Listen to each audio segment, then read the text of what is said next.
రామప్రకాష్ రెడ్డి గారు వారు తిరుమల తిరుపతి ధర్మకర్తల మండలి సభ్యులు కూడా ఆ దేవదేవుడి యొక్క సేవలో ఆయన ప్రతినిత్యం అనునిత్యం భక్తుల యొక్క మనోభావాలను కాపాడటానికి ఉద్యమాన్నే చేపట్టినటువంటి వ్యక్తి ప్రకాష్ రెడ్డి. గౌరవనీయులు అరుణ్ గారు జౌళి శాఖ అంటే మనకి కేంద్ర ప్రభుత్వం తరఫున అరుణ్ గారు గుర్తొస్తారు. ఆయన గారు అనేక సందర్భాల్లో అనేక సమయాల్లో దేశవ్యాప్తంగా ఉన్నటువంటి అన్ని కళాకృతుల్ని, సంస్కృతుల్ని, సంప్రదాయాల్ని మన ముంగిటికి తీసుకొచ్చి హైదరాబాద్ నగరంలోనే కాకుండా వివిధ స్థాయిల్లో వివిధ స్థలాల్లో ఈ శారీస్ ఎగ్జిబిషన్ని ఇండియా లెవెల్లో ఉన్నటువంటి అన్ని రాష్ట్రాల్లో ఉన్నటువంటి ప్రఖ్యాత చేనేత కళాకారులందరినీ నేషనల్ అవార్డ్స్ కావచ్చు, పద్మశ్రీ అవార్డ్స్ కావచ్చు, పెద్ద పెద్ద ఈ నైపుణ్యం కలిగినటువంటి వ్యక్తులు స్వయంగా సొంతంగా నేర్చి తీసుకొచ్చినటువంటి శారీస్ యొక్క ఎగ్జిబిషన్ ఆయన ఏర్పాటు చేస్తారు. రాష్ట్ర ప్రభుత్వం రేవంత్ రెడ్డి గారి నాయకత్వంలో కానీ అక్కడ చంద్రబాబు గారి నాయకత్వంలో కానీ మన ఉత్పత్తులే దేశవ్యాప్తంగా ప్రపంచవ్యాప్తంగా వెళ్ళేటటువంటి స్థాయికి ఈనాడు తెలంగాణ, ఆంధ్ర రాష్ట్రాలు ముందున్నాయి. మన వాళ్ళందరూ గద్వాలు కావచ్చు, మంగళగిరి కావచ్చు, కాళహస్తి కావచ్చు, నారాయణపేట కావచ్చు, ఇటువంటి అన్ని స్థాయిలో ఉన్నటువంటి మన పూర్వపు సంప్రదాయాన్ని, సంస్కృతిని కాపాడుతుంది.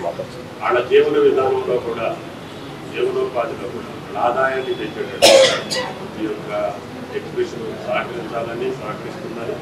దానికి రాష్ట్ర ప్రభుత్వం పక్షాన మేము కూడా ఈ సంవత్సరం రేవంత్ రెడ్డి గారి నాయకత్వంలో 1000 కోట్ల రూపాయలు చేనేత కార్మికులకు కావాల్సినటువంటి అన్ని అంశాల్ని క్షుణ్ణంగా పరిశీలించి వాళ్ళకి సహాయ సహకారాలు అందించాం.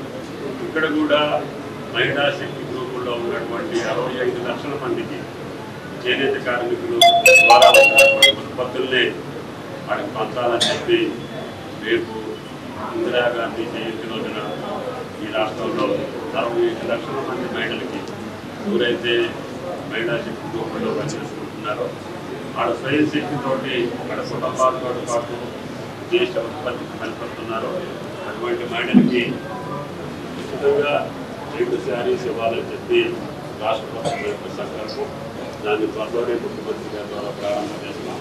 అదేవిధంగా అరుణ్ గారి యొక్క సహాయ సహకారాలతో కేంద్ర ప్రభుత్వం నుంచి ఏ కార్యక్రమం వచ్చినా, ఏ రకమైనటువంటి స్కీమ్ ఉన్నా మన రాష్ట్రానికి కూడా తీసుకొచ్చి తద్వారా ఇక్కడ ఉన్నటువంటి కార్మికులకి చేతి నిండా పని, వాళ్ళకి గతంలో పని లేక ఆత్మహత్యలని బాధపడేటటువంటి రోజుల నుంచి ఇప్పుడు మాకు పని ఎక్కువైంది, మీరు ఇచ్చిన పని మేము చేయలేకపోతున్నాం.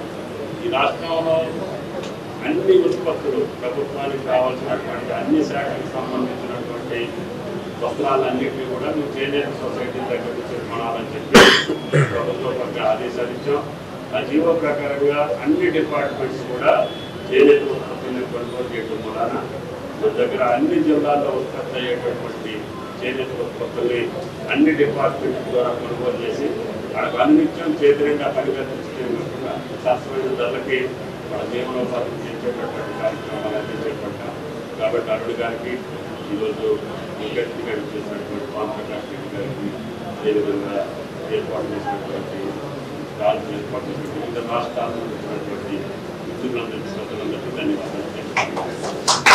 Welcome to Saira media. మనకి ఇక్కడ అమీర్పేట్ కమ్మ సంఘంలో అయితే చేనేత వస్త్రాలు అయితే తుమ్మల నాగేశ్వరరావు గారి చేతుల మీదుగా అయితే ఇక్కడ ఒక ఎగ్జిబిషన్ అనేది రెడీ చేశారు. సో దానికి గెస్ట్గా మనకి భానుప్రకాష్ గారు వచ్చారు, ఆయనతో మాట్లాడదాం. నమస్తే సార్.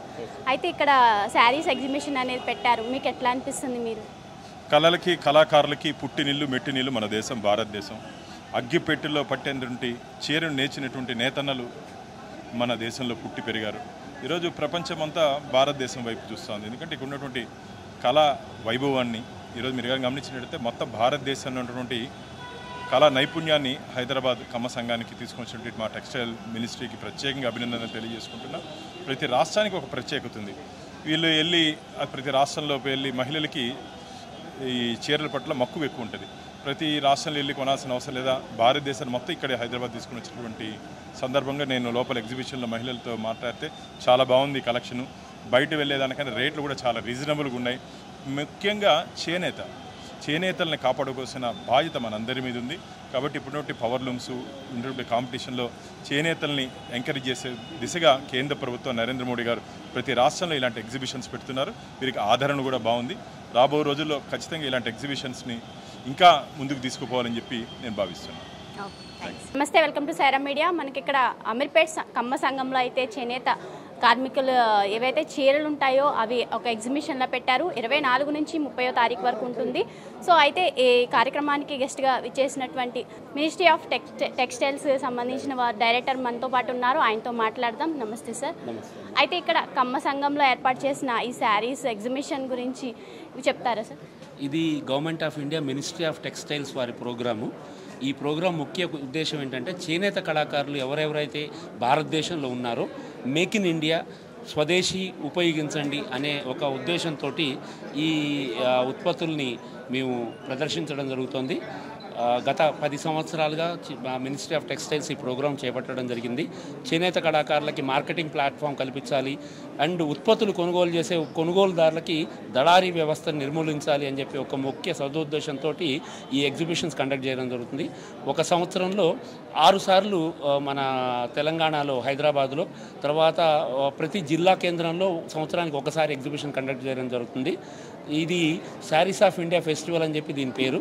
ఇక్కడ భారతదేశంలో ఉన్న పేరెన్నికగన్న శారీస్ అన్ని ఇక్కడ డిస్ప్లే చేయడం జరుగుతుంది, అమ్మకం చేయడం జరుగుతుంది. వీవర్లు ఎవరైతే ఉన్నారో చేనేత కళాకారులు వారే స్వయంగా నేసిన వస్తువులను ఇక్కడ తీసుకొచ్చి అమ్మి వారు తిరిగి వెళ్ళి వాళ్ళ ప్రాంతాలకి వెళ్ళి నేత కార్యక్రమాలు చేపట్టడం జరుగుతుంది.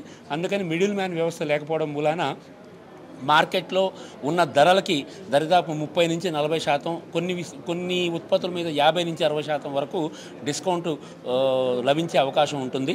అందుకని చెప్పేసి ఎవరైతే మన చేనేత ప్రియులు ఉంటారో, మన వివాహాలకు కానీ ఏదైనా ఫంక్షన్స్కి కానీ ఈ వస్తువులు చీరలు కొనుక్కోవాలనుకుంటున్నారో వారు ఈ కమ్మ సంఘం ఇచ్చేసి ఎగ్జిబిషన్ చూసి ఎగ్జిబిషన్లో ఉన్న ఉత్పత్తుల్ని పరిశీలించి కొనుగోలు చేసి చేనేత కళాకారుని ప్రోత్సహించాలని చెప్పి మేము ప్రార్థిస్తున్నాం.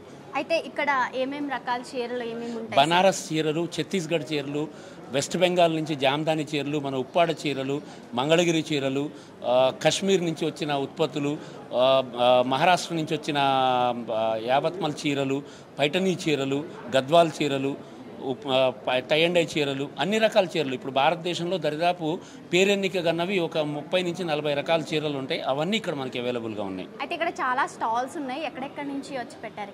ఉత్తరప్రదేశ్ నుంచి, మహారాష్ట్ర నుంచి, ఛత్తీస్గఢ్ నుంచి, యూపీ నుంచి, బనారస్ నుంచి, అస్సాం నుంచి, తమిళనాడు నుంచి, కేరళ నుంచి, అన్ని చోట్ల నుంచి ఇక్కడ వచ్చేసారు.